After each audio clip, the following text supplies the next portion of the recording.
আপনি যদি কোরআনকে জিজ্ঞেস করেন যে what is the Quranic formula of happy life, সুখে শান্তিতে থাকার জন্য কোরআনিক ফর্মুলাটা কি, কিভাবে আমরা সুখী সমৃদ্ধ জীবন পেতে পারি, কোরআন আপনাকে দুইটা জিনিসের কথা বলে।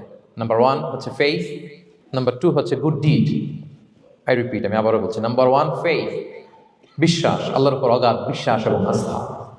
দুই নম্বর হচ্ছে গুড ডিড, মানে সৎকর্ম, নেক আমল। যার মধ্যে এই দুইটা থাকবে তাকে সুখী সমৃদ্ধ জীবন দান করবে কে? Faith and good deed, you will be happy in your life, for the sure I am telling you. এই দুইটা যদি এনশিওর করতে পারেন, আপনাকে সুখী সমৃদ্ধ জীবন দিবে কে?